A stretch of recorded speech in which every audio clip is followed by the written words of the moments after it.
friends, here we are, day 16, 30 days of good news with the Master. Yes, Master Jesus, as we are turning around halfway through the book and past it, we are in the 16th day of good news. And how are you feeling? Joyful? Happy? Let me ask Carol Correa because she's here. How are you feeling, Carol? Very joyful, ready to celebrate with the Master. Thank you, Carol, for being here. Hello, Andrew. Best student ever who became much more than a student, like a master. Hi, Eliseo. Hi, Sunshine. Hello, Adilson. Here we are, friends. Cesa, you're there. That's great. Celebrating life. 30 days of good news with the Master. We need good news.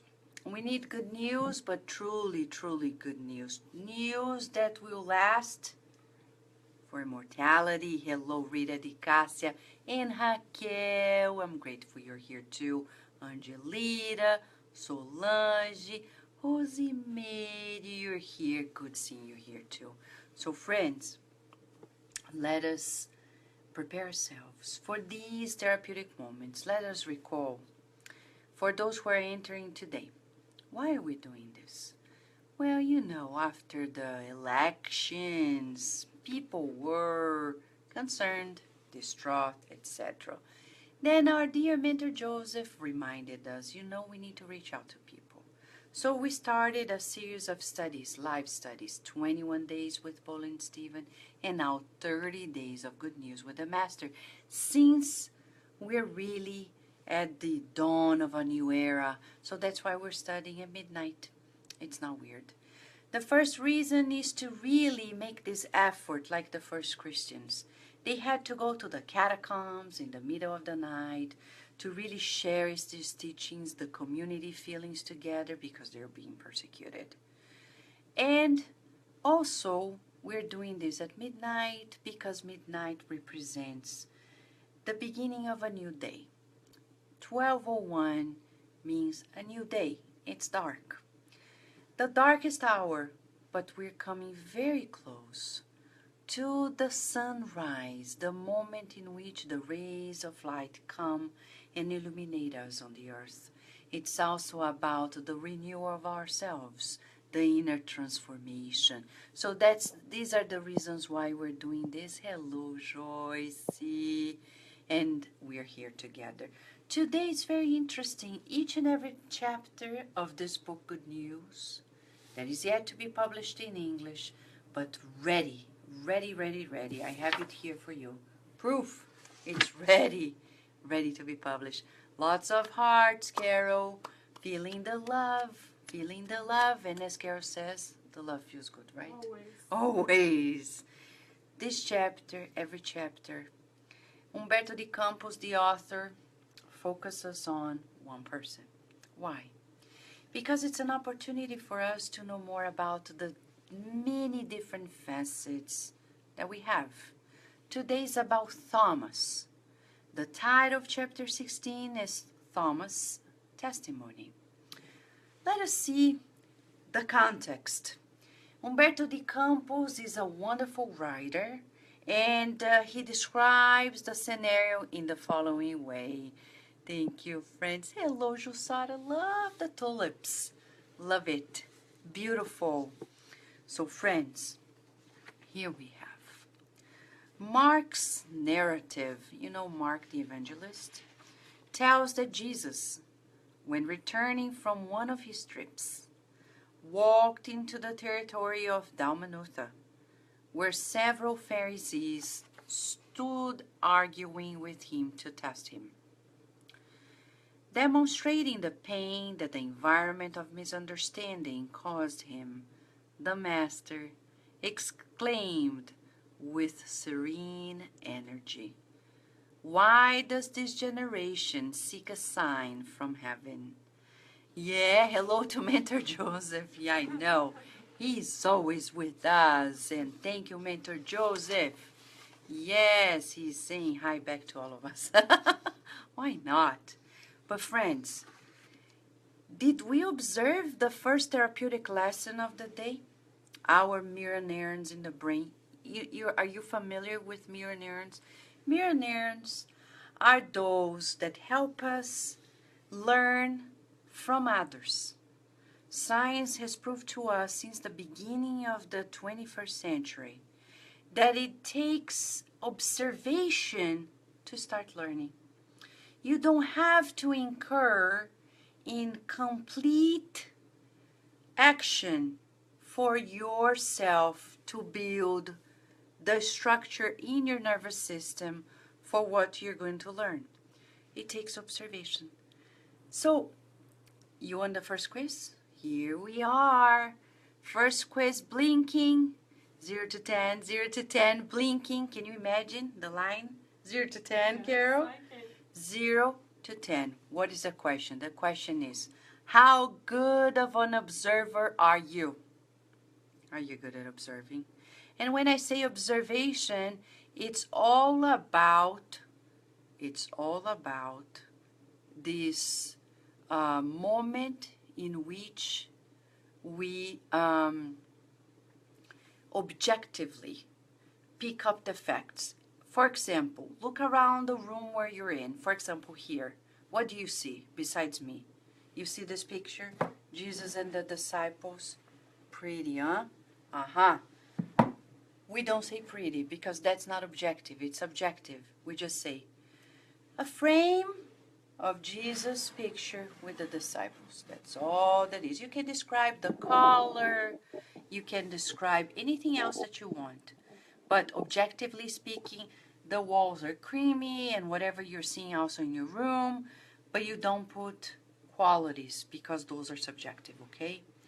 So in this sense, how good are you of an observer?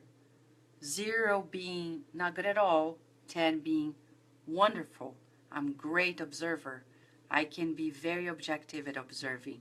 Or, oh no, I'm such a distractive person. I can't pick up on the details. I don't observe very much. So here we have, when we are good observers, we can learn much more quickly than if we were not. Observe kids who are good observers. They learn much faster than the kids that are not good observers. But we need to train it ourselves. Okay, how do you do it? Sit still. A good exercise to become a good observer. You know, this is a good time of the year depending on where you are. If you are in the hot weather, go to the beach, go outdoors. Sit at a public place, you know, where people are chilling, like the beach, and observe without judgment. Just observe the ocean, observe the birds, the colors, the texture, the perfume, etc., the people. If you are in the cold weather, go to a mall, sit down, and observe people. But observe details, qualities, in the sense of like colors, texture, the different sensorial features, okay? Very objectively. In a way, there's always some subjective component. But that's a way in which we can learn. And Jesus here is replying to people who are testing him with serene energy. So here we have a good pairing, a combination. Somebody comes and teases you, is testing you, testing us. How do we reply? We reply with serene energy. He's an educator. He's not reacting. He's taking conscious action towards it. But he's being firm, serenely, but serene energy. Okay, and he's saying, why does this generation seek a sign from heaven? Why? Good question. Hello, João Bosco. At 11. Is this 11 now? Uh-oh. Really? It's 12, right, John Bosco? Am I right? Norma, yes, you're here. Love the faces. Osvaldo, Julija, friends. He asks this question. People often sought the Messiah exclusively concerned with the wondrous. Like many people come nowadays to spiritist centers looking for phenomena, right? Love the faces. Oh, Norma, I love the emoticons there. Some demanded the most extravagant miracles in the air, in the firmament, and in the waters.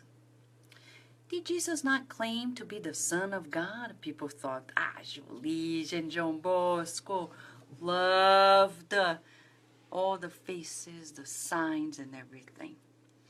In the practice of Jesus' ministry, did he not cast out evil spirits and cure lepers and paralytics? The Pharisees were those who most wanted to believe in the new teachings, but within the norms of long-standing human selfishness, they wished for rewards to come from the supernatural to support their whims and fancies. And some people are just like that. They're like, okay, I'm going to believe in you if you show this to me. Really, you're medium? So, prove it to me. What do? Let's keep reading, and we're going to know the answer, okay? Of all the disciples, Thomas was the one who most cared about the expansion of the Lord's sphere of influence to the most and richest men. Not infrequently, he pleaded with Jesus that he met the demands of the influential and wealthy Pharisees. One day, in Dalmanutha, the master briefly rested in the cabin of an old fisherman named Zacharias. You see, Jesus is so humble that he used to travel here and there, and he would sleep in people's homes. In simple homes, because fishermen, very simple. Very simple. This is our master teaching a lesson. Okay? We don't need to go fancy. The best places to stay in are friends' homes. Why not? The disciple approached the master unexpectedly, demanding his attention in these terms. Lord, said Thomas, numerous important men are in town and they want a sign of your divine mission. Oh my God. Okay, here are people coming to us and saying, Vanessa, Oprah is here. She wants to see the spirit phenomena. Okay, then sit down and wait. I'm just joking here, okay? I'm just joking. I'm just saying because many people tell us often, Vanessa, send Oprah the Spiritist books. So she's gonna know about spirit. She has a book club. The day she knows about Spiritism, the world's gonna know. Let's see what Jesus is gonna say. Because here we have the answer. Here we have Thomas knocking on the door of the fisherman Zacharias, rushing into the house and asking, Master, Master, important people are here. Come and talk to them. It's funny because we often don't behave that like disciples. We often think we know better. Right, Celio? It is funny. I think so too. Noticing that Jesus kept silent. Now we are learning. People come to you and push the envelope. How do you reply? Silence. In psychoanalysis, we learn that silence has many meanings, different meanings. But silence is very meaningful. When we're good observers, we pick up the message in the silence and the pauses of people, in between the lines, in between word expressions that are verbal. The nonverbal is actually ever more important. So, noticing that Jesus kept silent, Thomas continued to talk, desires to ignite enthusiasm around his suggestion. He was trying to encourage the master. It's so funny that the disciple has this, he attempts to encourage the master. He's trying to convince the master. And it's so funny because he's trying to convince the master. It's as if when we want something because of our ego, and we're praying to God and we're saying, God, it's great. If you give me this car, I tell you, you know how important it is that our lives are going to change. We're going to be helping so many people. It's as if we're doing the same as Thomas, trying to convince God of doing something that, God knows better. We don't need to explain why. When you pray and you ask. You don't explain why. You don't say, God, I'm asking you for this because God knows.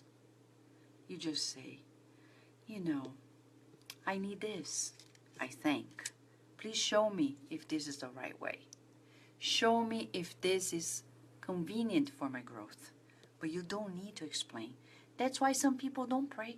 Because they think they have to justify their pleas. You don't. You just open up and say, my life is going through this. And I just need to ask you, period. Boom. God knows. Jesus knows. Your guardian angel knows. But it's important that we lay it out. It's important that we log in. Prayer is like the connection. We log in. And then when you log in, you don't explain, oh, I'm logging in because it's so much better to stay connected, right? And when we read in the Gospel According to Spiritism by Allan Kardec, that prayers are actual communications, thought communications with God. That's all that is. We connect, log in, the account is there, we stay there. There will be a day like St. Francis. We're in this constant prayer. Constant prayer. Our actions become prayers. They become true prayers. Right? But Jesus was silent. And here comes Thomas. We love Thomas. So much like us. Or we're so much like him. Because he came before us, in a way. They are senior officials, Master, of Herod. They are followed by religious authorities from Jerusalem who are touring this area. Moreover, they are accompanied by Roman patricians interested in knowing the lake and its most influential villages. Such distinguished travelers and its most influential have asked me to bring you a cordial and kind invitation because they expect you in the house of the centurion Cornelius Simbrum. Hello, Valeria, you are here. It's good to receive your flowers too. However, after long silence, in which it seemed that Jesus was closely examining the mental attitude of the speaker, he serenely asked Thomas in a somewhat pained tone. So after long silence, so there Jesus already spoke to us when we're trying to pray and say, oh Jesus, please help me getting this, that, and the other, because if I do, da-da-da. And he is there, long silence, waiting. And then soon after examining our mental attitude, you see one more reason why we don't need to justify ourselves. The higher spirit, Jesus, God, and everybody else, they examine our mental attitude. And usually we're going to have a serene but somewhat pain, depending on our request. What do they want from me? What do they want from me? They want to meet you, Master, replied the apostle, more comforted. Jesus then responded with tranquil firmness. We need to exercise these combinations, how to be firm and tranquil. On the earth, usually when we're firm, we're not tranquil. We feel this exasperation, sometimes this anxiety to be understood and to put a point, like to really make it like, period. We're not going to discuss this any longer. But Jesus is teaching us how to be firm, and at the same time, he is tranquil. Why is he tranquil? Because he's the master. He knows that our ignorance is temporary. So he's not upset with Thomas for his temporary blindness. He knows that sooner or later Thomas is going to get it. But he needs to be firm to help Thomas get back to track, right? So we need to learn that. Look at people who are pushing our buttons, who are testing us,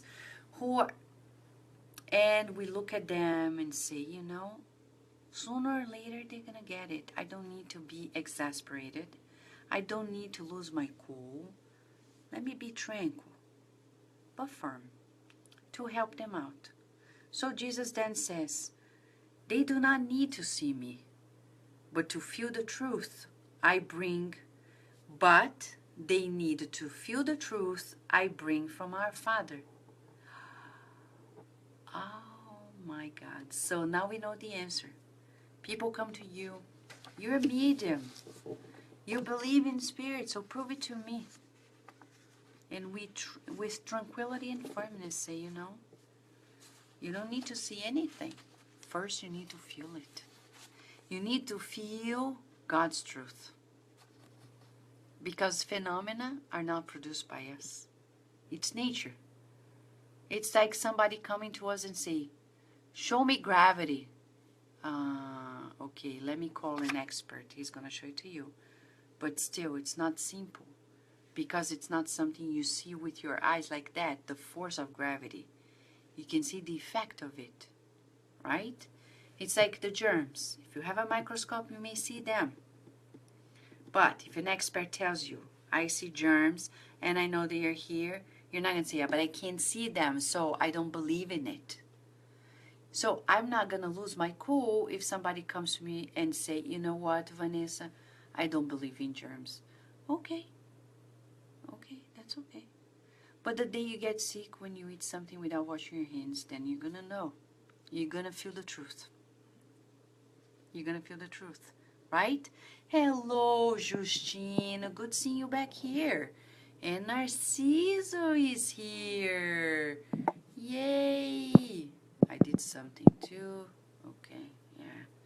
Forgive me, yeah. So, showing the disappointment that the response caused him, Thomas insisted, Master, Master, grant their request. What would be of the gospel of the kingdom and of ourselves without the support of the influential and prestigious? I remember one day, Divaldo Franco, he was in our house in Baltimore. A friend of ours called and said, Vanessa, I have here with me somebody who is very famous, and he wants to meet Divaldo, and he has a lot of money, etc. And I talked to Divaldo. Divaldo said, you know, the day I come to that city, just wait. We don't need to change our schedule. Divaldo Franco, the medium, knew Jesus' lesson. He didn't change anything. He didn't believe in the la-la land of this discourse of the influential, the wealthy, because the gospel did not come for those who are well or think they are well. They came for those who are in need of nourishment, in need of remedy. So, and we are not here to worry about that, okay? It's like the mermaid calling us, jump in the ocean, don't go there, because mermaids don't exist. Let's not tell Virginia that mermaids don't exist, because she believes they do, but we know between us here, right, Carol? Mermaids don't exist, right? So, here we have Do you believe in the victory without their support? Show yourself to these men. Reveal them, your divine power to them, since they just want to meet you up close. This is our ignorance, trying to teach the Master the pathway to the world. Isn't that funny? Hello, Gislaine. Hello, my friend Vanessa Lara. Beautiful daughter. You have a beautiful daughter, my friend. So, are we like that?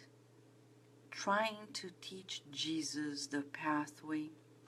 I remember one day a friend from California, many years ago, I think it was 10 years ago or more, he called me one day in the middle of the night because of the time zone. He forgot we're 3 hours away. And he said, Vanessa, I had an idea how we're going to spread the teachings of Spiritism. And I said, what is it? Sing! Start singing! And I'm like, okay, thank you. You start singing first and then I'll follow you. Okay? I respect. There are many ways. But we don't need to be concerned about, proselytizing. No, we're sharing. Like right now, we're sharing. People come in, you're welcome.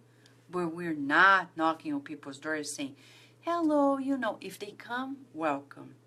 We're available. We're here open. But we're not going to push. That's the ideal. But when we are like Thomas, we want to keep using the worldly tools to get this message around. Well, then the Lord said with energy, you see now it's clarifying. Thomas, I cannot imagine how Jesus is speaking with energy. He's saying, Thomas, God does not require that men know him, but in the sanctuary of the perfect knowledge of their own selves. I come from my Father, and I have to teach his divine truths. I never ask my disciples for personal tributes. I have only recommended to everyone to love one another throughout life. That's it. Rewinding? Yes.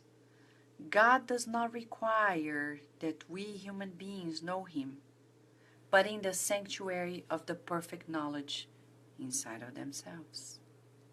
I come from my Father, and I have to teach his divine truths. See how humble he is. He's the governor of the planet, but he's humble. He's saying, I come from my Father. How many of us just start this spiritual journey, and now we are teaching our plans, our ideas, our things. And Emmanuel says to us, through Chico Xavier in another book, all the good ideas, all the good projects come from God. All. Material and spiritual. All. If you think anything good, it comes from God. It came from God. But Vanessa, I'm so smart, I'm so intelligent. Yes, your intelligence is a byproduct of God's intelligence. He created us. He sustains us. We're co-creators. We're not reinventing the wheel because we are not creators. We are co-creators. We need to get used to that, being a co-creator. So let us affirm to ourselves. Let us do an exercise. I am a co-creator. I am a co-creator. Let us constantly repeat it to us. It's very empowering and at the same time humbling. Because I have the power of co-creating, but I am not the creator. So it's like God gives us clay and says, work with it, play with it, beautify the world, but we don't make the clay. We're co-creators. Very empowering, but also humbling. We need to exercise this thought every day. We wake up and say, thank God, I am a co-creator. Let me co-create today and beautify the world. Okay? So let us repeat that to us. I am a co-creator, and Let me beautify the world. With God, for God, to God, through God. That's it. Every day. You are in a party, and you know, this time of the year it's about gatherings, people. And we often think that serving others is in the streets, the homeless, the shelters, the nursing homes, the hospitals. No. We can beautify the world in a party. Can we? Yes. I learned this lesson from a wonderful teacher, Jorge Godinho Neri, the president of the Brazilian Spiritist Federation, almost like 18 years ago. We were in a study meeting, and because he had the highest position in the Brazilian armed forces, and he was here in a diplomatic mission. And I said, you know, it's funny, you're always in these social gatherings, you have to. How do you do it, being spiritist and etc.? And he said, you know, Vanessa, we can serve in a party. And I said, how do you do it? He said, I stay silent, observing people, and I visualize. He's not a medium per se, like an ostensible medium, but he says, I know the guardian angels of everybody's there. So I am open, connecting mentally to them. So I'm talking to people, but I'm mostly listening to them, and I'm constantly opening mentally to the guardian angels, saying, you know, I'm in prayer so you can use me, my energies, my thoughts and feelings as good energies to help everybody out in silence. So in these social gatherings of the holiday season, it's a great opportunity for us to serve by being there, smiling, listening to people. And Godin is really the master in that regard. And always, as Jesus taught us, and we saw it 2 chapters ago, he always prefers to trust in the good in all circumstances. Right? Yes. Hello, Carol. Another Carol. Carol. Ah, Carol Correa is here with us. Hello, Justino. Yes. Thank you so much for your... I'll talk to you later, okay, Justino? Very true, I know. Hello, Paradise. Thank you. Magic Smile. Yeah, God grants us great opportunities of sharing joy, and smile is one of them, right? Thank you so much. Now, friends, ready for this? Ready. Service. He says, I have only recommended to everyone to love one another throughout life. That's it. And setting aside the misplaced views of the disciple, Jesus continued, do you then, Thomas, think that the gospel of the kingdom is a cause for perishable men? Perishable men? If it were so, our truth would be as petty as the precarious buildings of this world, destined for renewal by death in the everlasting paths of time. One will not Roman patricians and counselors of Jerusalem have to deliver their soul to God someday? Who will then be the strongest and the most powerful? God, the Father of infinite wisdom in its eternal glory, or a Roman Caesar whose throne decked in purple will tumble in the gloomy dust of the grave? We are so impressed with passing authority, passing influence, passing monetary positions, like hierarchy. But above all, there's God. Remember the commandment? What is the commandment of life? Love God above all things, And God is not desperate that everybody surrenders to him. Why will we? Some people come like, but my husband, but my friend, But my children, they have to believe in God. And I wonder, why doesn't God enforce that onto them? After all, we're all children of God, right? Don't be. Thank you, my friend Gislaine. I'll give you a call, okay? These days before Christmas. Thomas listened to him, surprised and saddened. Thomas, oh Thomas, headstrong, ting, ting, ting. Headstrong, are you headstrong? I remember once a boss of mine said, Vanessa, you're headstrong. And at the time I was learning so much about my life in the United States. I said, is this a good or a bad thing? I was learning so much. Like, really, is this good or bad? It depends. But in this case, Thomas was stumbling. He was really almost missing the boat. However, in order to justify himself, and we are always justifying, we say, God, I want this. Do you understand why? And he doesn't grant us. God doesn't grant us. And we're sad. But, and then he justifies. Here's Thomas, headstrong Thomas. He added movingly, Master, I understand your divine observations. However, such outsiders just wanted a sign from God in heaven. Jesus then asked, with all his force of conviction, how does it feel? With all the force of his conviction. I don't know. We're learning from the Master. In these non-verbal lessons, we need to acquire lessons. Somebody comes and insists on something that is not necessary. What do? We need to persist with the conviction of our souls. Yes, courage. Jesus said one of the signs of the followers is courage. We never talk about that. We often think that those who follow the good news have faith and hope and joy, but we can't forget courage.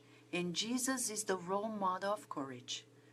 Even his disciples were like iffy, and he was like, come on, come on, come on. Let's be courageous. Let's stand up tall. Let's do what we have to do.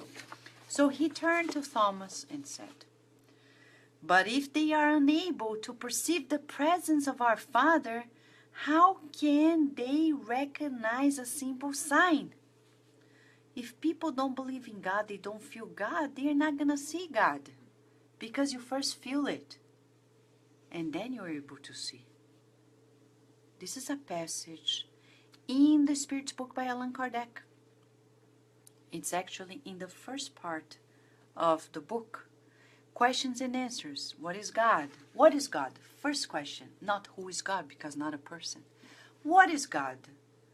The supreme intelligence of the universe. First cause of all things that are not man-made. Of course. Supreme intelligence encompasses love. Because if we're truly intelligent, we're loving. So it's the supreme love. But then Kardec asks, how can we see God? How can we prove that God exists? And the Spirits explain that we will only be able to do so when we evolve, and first we need to feel it. We are at a phase in our lives that we need to feel first, and then we'll be able. As we evolve, we'll be able, like Jesus, to be in this constant interaction, seeing God. Don't ask me how. I don't know. I don't have the answer, and I don't need to have the answer, because the Spirits are just recommending that we feel. People ask for the answer. Look what Jesus is saying. Human parents know that without their effort, leading the family, or without the generous cooperation of someone to replace them, their children's development would not be possible in terms of material assistance.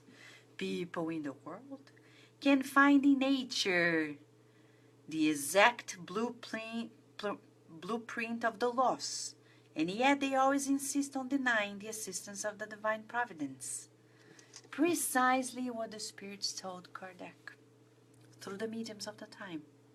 You want a proof? Contemplate nature. We're nature too. Look yourself in the mirror. You're living proof that God exists. Go, Thomas. Go. Go. Now, go. Meaning, done. Right? Thomas, and tell them that the gospel of the kingdom is not intended for those who are satisfied and comforted on the earth. It is intended precisely for the hearts of those who aspire to have a better life. Do you want to have a better life? Do you, Carol? Yes. Carol's saying. Absolutely. Yay. We want a better life. You do too. That's why we're here. People don't want it? Leave them alone. Let's not push. If they are comfortable where they are, let it be. Don't worry. Don't worry. Remember the story of the woman? She was like a mistress. She saw Jesus. Humberto de Campos tells it in another book. And he says that she passed by. She was mesmerized by Jesus. She heard him speak and she was like trying to seduce him. Because she was still very earthly. And she said, come, I have beautiful fragrances. I'm going to take care of you. I'm going to love you. And he said, okay. Another day. Another day. She insisted, but he was always very full of conviction. He said, don't worry, I will be back. One day, I'll be there. Years went by. One day he was passing by. He saw this woman with a leper in the streets. He came to help her. She could barely see because of the disease. But she knew that voice. She heard and said, it's you. You promised and you really came. And he said, yes, I came. Now you're ready for me. And that's us. If people are not ready now, leave them alone. But when they are, he's going to be there. If we want a better life, he's with us. A better life for immortality. Before the firmness of such elucidations, Thomas no longer insisted.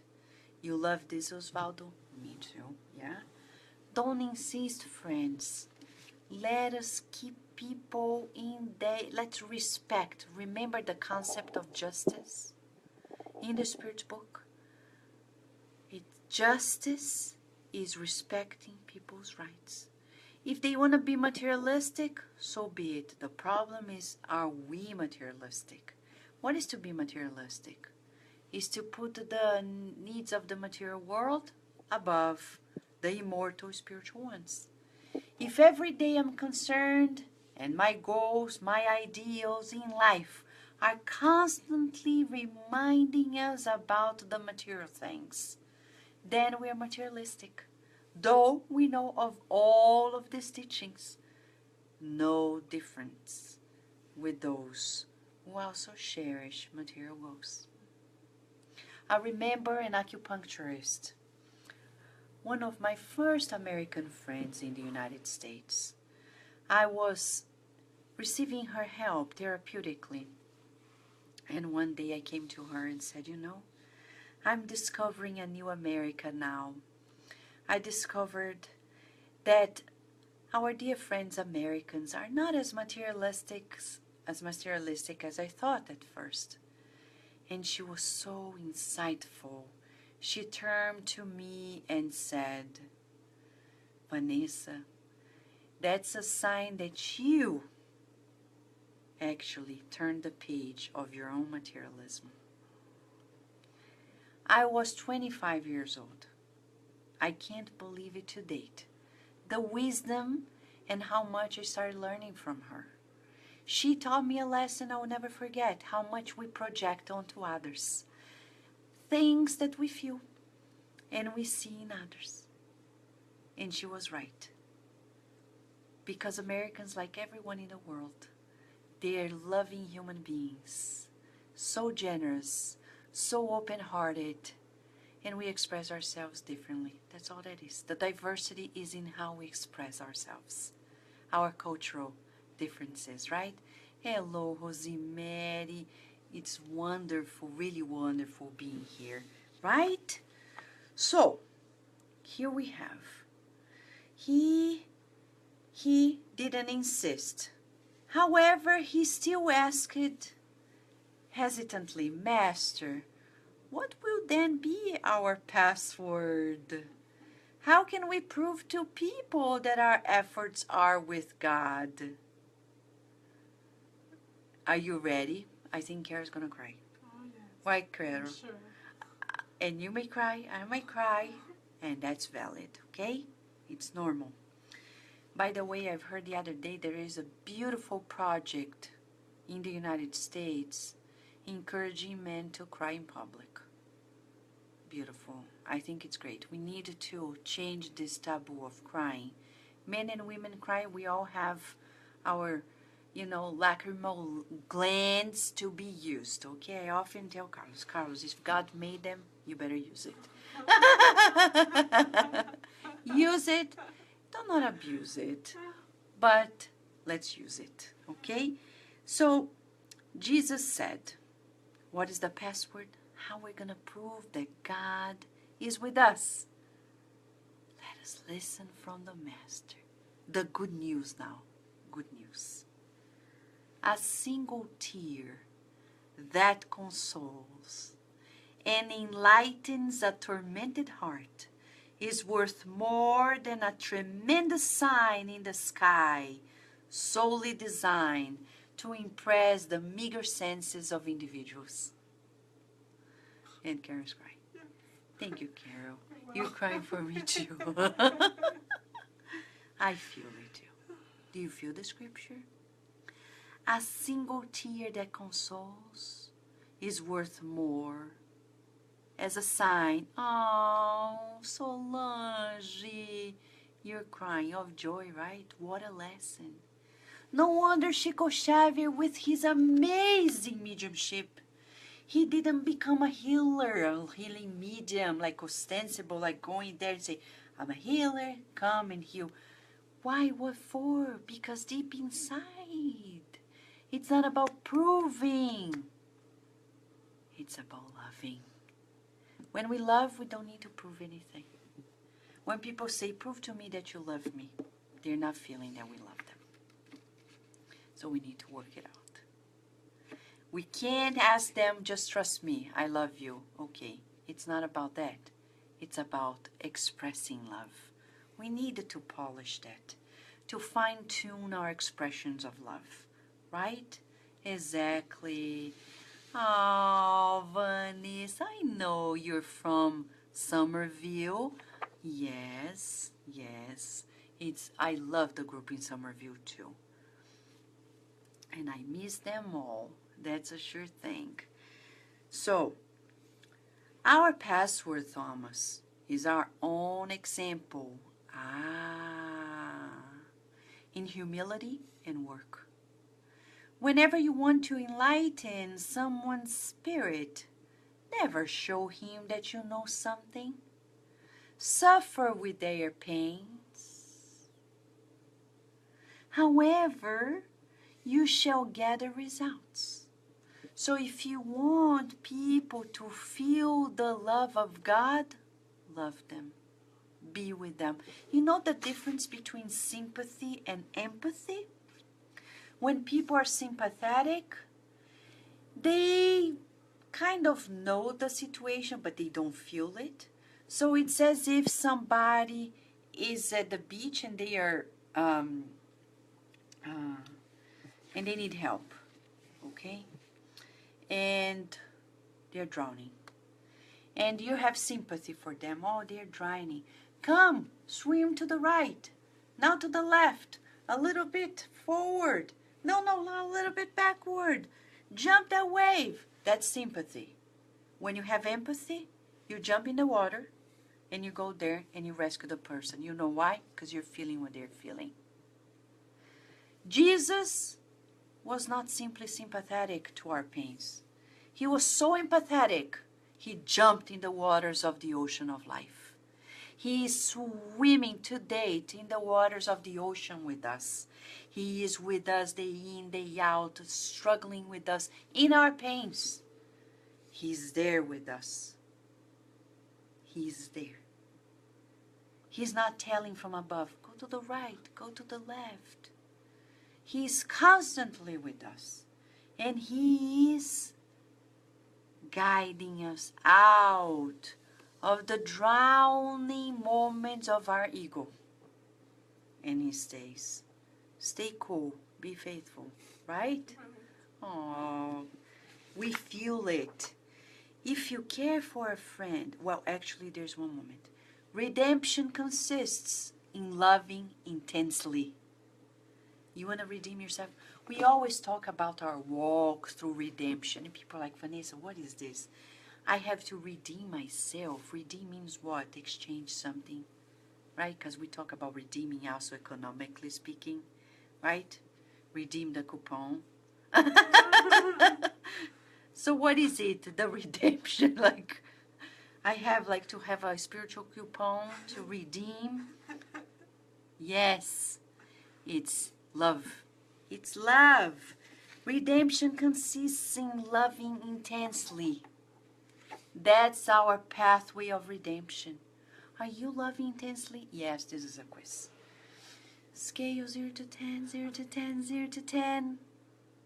What is the intensity of your love for life, for you, for God, for people? We can't love a little bit or more or less. Like Chico Xavier said, we can't love people a little bit or more or less. Otherwise, we become this more or less people. And that's why we're depressed, we're anxious, we're having panic attacks. Love with conviction, intensely. There's no fear. No fear. Let me tell you, no fear. When we love, we embrace. Read the book, Renunciation. When Alcyone gets to know who her father is, he doesn't know her. He doesn't know she was ever born. Read the book, you'll know why. She decides to work in his house as a servant. She doesn't say a word. She helps the whole family. And one day he finds out. Read the book, Renunciation. And you get to know what it is to love intensely. To love without restrictions. The true pathway of our redemption. Yes, it's just like that. Love, love, love, love, love all the time, non-stop, non-stop. Thanks to Facebook, we're seeing love more and more often with all these hearts. Right? Mm-hmm. We're getting used to that. Ah, Norma and Adilson, you're adorable. Everyone who is here, Celio, and everyone. So here we have, Jesus is continuing. If you care for a friend, oh man, it's like an ocean of love, Carol. Yay! We're being nourished, all of us. If you care for a friend, endure his misfortunes and imperfections. Walking with him on the bitter and painful days. If we care for a friend, and Jesus cares for us. Do you care for your friends? Or are we like, no, I want friends who are well resolved? Because those friends who have imperfections, no thank you. I don't want to be a magnet of imperfections. As if we are perfect. We're perfectible. Hello, Elisa. Our sign is the one of love that elevates and sanctifies, because only love has the light that crosses the great abyss. Go and do not disbelieve, Thomas, because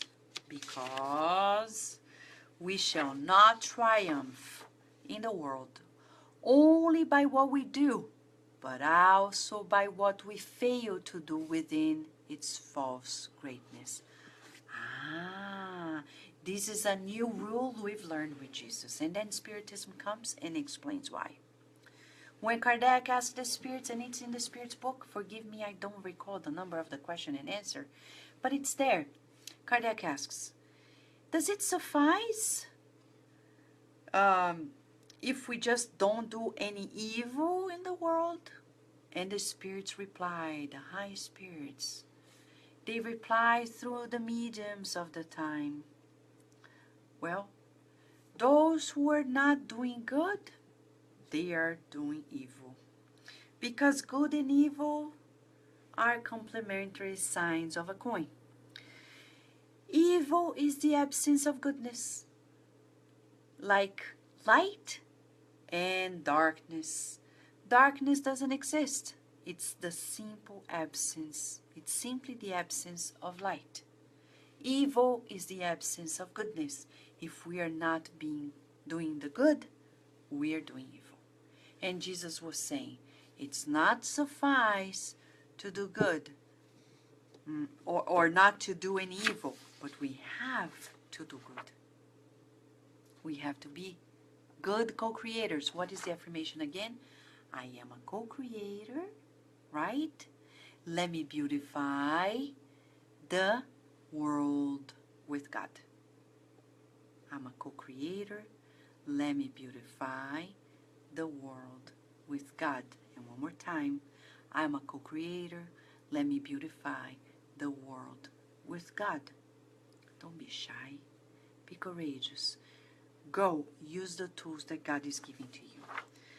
Well, then Thomas, since that day, the apostle revised his views on the messages of heaven and on the subject of miracles. However, he could not escape some indecision on the matters of faith. We know Thomas was renowned by his, stumbling on faith.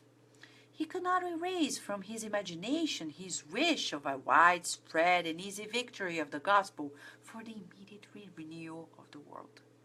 Shortly, however, a wave of persecution would come to undo the gentle and divine bliss. The Master had been arrested, with the exception of John, who had stayed with Jesus' mother. All the disciples turned away in fear. Thomas did not resist the great uncertainties of that sad time either. He too strayed. But then he felt the heart pricked by bitter remorse. He longed to behold the dear Master, to listen to him, if possible for the last time, to hear a word of reproach from his divine lips. Then disguising himself to become unrecognizable in order to avoid the anger of the crowd. Of course, they have the fear of the crowd because people are brutal, they are cruel. So we understand. He mixed himself among the busy streets in the noisy procession. It's Jesus' passion. His heart was pounding. We love Umberto de Campos' description because this is precisely how we feel the scripture. He cut through the mass of people and approached the Messiah, who walked with stumbling steps under the cross, followed closely by the soldiers who protected him against the attacks of the mob. He felt that a profound anguish tore the most delicate fibers of his soul. Yet Thomas proceeded until the wooden cross was lifted, displaying the condemned under the rays of the bright sun on the top of a hill as a spectacle presented to the whole world. Thomas stared intently at the Master and noted that his spirit remained steady. Another lesson from Jesus. Right, Carol? His spirit remained steady. Notwithstanding the martyrdom of that hour, Jesus' serene countenance reflected nothing but the deep love that Thomas had seen on the most beautiful and most peaceful days. Jesus is the Master of all masters. He went through the whole sacrifice without losing his serenity, without losing his hope and his love. Jesus' feet, which had walked so far to sow the seeds of the good, were bloodied. His generous and caressing hands were two red roses, bloodied from the torture. Now Umberto de Campos is helping us to feel the scriptures. With the detailed description, he's opening our hearts, sensitizing it to the truth. Hello, Felipe. His forehead, which had housed the purest thoughts, were hallowed with thorns. Thomas began to cry quietly. I can almost imagine our friend Kara's crying. She doesn't mind that we say, because she's helping us feel the scriptures. Thank you, Kara, for being here. Soon, however, as if the look of the Master sought him, among the thousands of people gathered, he noted that Jesus stared at him. Magnetized by his divine face, Thomas advanced with hesitation. He wanted to hear from those adored lips the frank and sincere rebuke that his attitude deserved on fleeing from the testimony of the final hour. Sometimes when we feel guilty, we're searching for Jesus, reproach, like saying, bad boy, bad girl. Now we're going to learn a lesson here, because he loves us. Sobbing, Thomas approached the cross, letting it show that he had but yielded to a spiritual need at the supreme moment. He then heard Jesus tell him in an almost imperceptible voice, Thomas, the gospel of the kingdom, the sign from heaven, must be the complete sacrifice of ourselves. The apostle understood his words and wept bitterly.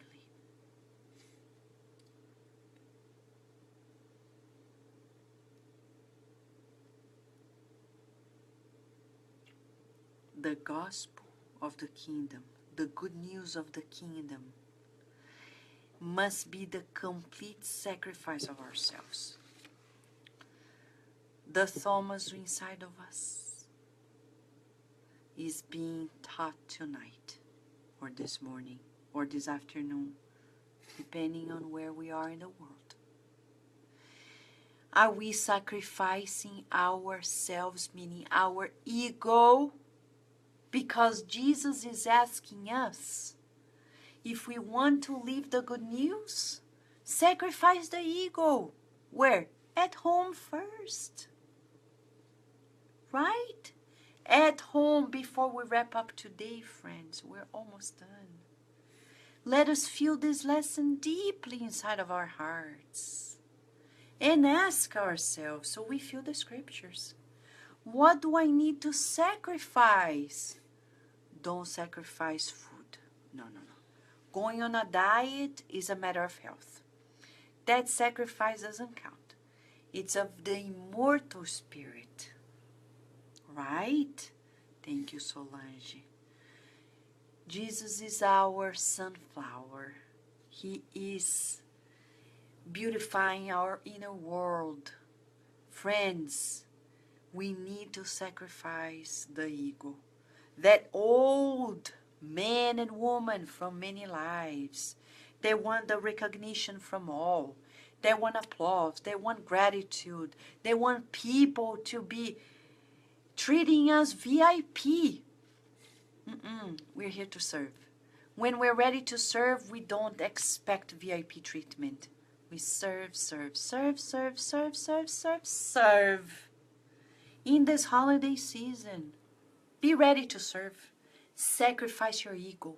When you're visiting somebody, don't expect that they're going to treat you as a king or a queen. Go to their homes or bring people to your home and treat them VIP. First in the heart, and then in actions. Right? Right. We are all on the same page. Now we can hear the Master telling us, all of us, Thomas, the Thomas inside of us, the gospel of the kingdom, the sign from heaven, must be the complete sacrifice of ourselves. Don't give up on people because they are not grateful to you. Don't give up on people because they misunderstand you. Don't give up on yourself because you're still not there. Sacrifice your ego. Let's sacrifice our pride, our selfishness. Always willing that we get the most expensive toys of the world. We don't need it. Christmas is Jesus' birthday. Santa Claus is his assistant. And he distributes the presents that we give to Jesus to those who need the most. Exactly.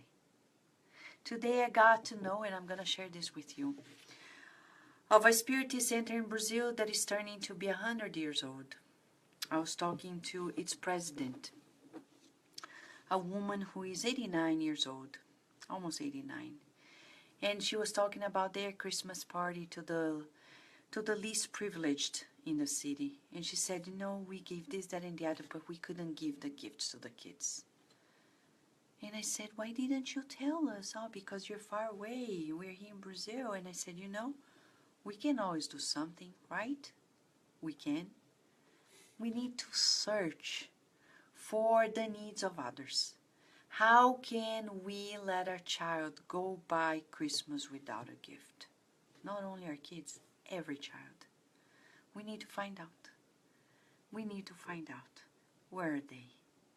It's not because of the gift, but so they know that they are loved, that people are thinking of them. Let us seek for them and do something, right? Let us do something. We can always do something. As we wrap up this chapter, despite the warning of the Messiah given from the top of the cross of humiliation and suffering, the disciple continued with doubts. And you remember, Thomas only learned about it all after Jesus appeared, after the discarnation of the body. Mary Magdalene, Peter, John, and other companions had seen the Lord. They heard about him, and Thomas wanted it too. The small community was gathering together one day after usual prayers, when Jesus entered the humble room in spirit form, perispiritual form, spiritual body, entered the humble room with a serene smile. He didn't come and say, surprise, I'm here. He's not like, woo. He's like serene. He entered slowly with a serene smile, wishing his companions peace and good spirits, like the blissful and cheerful days in Galilee. Feeling his heart beat rapidly, Thomas looked up. Oh, Thomas, you're so funny. Realizing Thomas' most hidden thoughts, the Lord approached the disciple of wavering faith and invited him to touch his wounds. You see, Jesus is so loving. He treats us just like a child. He speaks and he explains and again and again and again. And after the death, he comes back and says, okay, touch it. And after pronouncing the words that the apostolic narratives recorded, Jesus added kindly, he continues being kind as we speak. He's kind. Yes. Thomas, put your hand on my wounds and do not forget that this is the sign. The sacrifice of ourselves. The Master is a guide, but he is also a model. He doesn't point the pathway, he walks the pathway. And he's going to say, sacrifice your ego, and let me show you how. And he did. He did. And he's asking us the same. In these Christmas days that we're approaching, we're being asked to walk this pathway. Then the cool reasoning of the apostle gave room to a new illuminating light that invaded and penetrated his soul. He finally understood that the martyrdom of the loving heart constitutes mysterious power. Touched by the humility of the resurrected Master, Thomas prostrated himself and wept. His tears were of happiness, and they provided his spirit with joy of such worth that all the thrones of the earth were miserable and insignificant in comparison. His soul had just won a great battle. The heart had triumphed over the brain. His feelings had refined his faith. How are you feeling now? How are you feeling, friends? We began by asking this question. How are we feeling this connection? As we are entering this week, preparing for Christmas, let us walk this pathway of the sacrifice of ourselves to the benefit of all. What can we do? A little bit every day. And at the end of the week, we'll be prepared to meet the Master in a glorious night. And like one friend who is discarnated, Cacao, once sung a song that was created by James Moroder. Yes. Unique night. Unique night. I'm not going to sing tonight. I promise to you we're going to sing together on Christmas Eve. Okay? But it's a unique night when we're going to meet after we have done this exercise of sacrificing our ego, looking around and searching for what people need, not ourselves. Thank you, friends. Let's have a beautiful day or night, depending on where we are. Hello, Chris. And yes, Norma, it's very touching. João Bosco, thank you very much. The heart, Adilson, right, had triumphed over the brain. We love the brain, but the heart is the heart. Big kiss. And a big kiss also from our dear loving Carol, who's helping us feel the scripture. I feel the love and the love feels good. Thank you, friends. And until tomorrow, when we're going to come back. And when we come back, is Jesus in Samaria. Ready? Big hug. Julija, Sunshine, Elisa, and everybody. Raquel. Much love. May we have a beautiful night.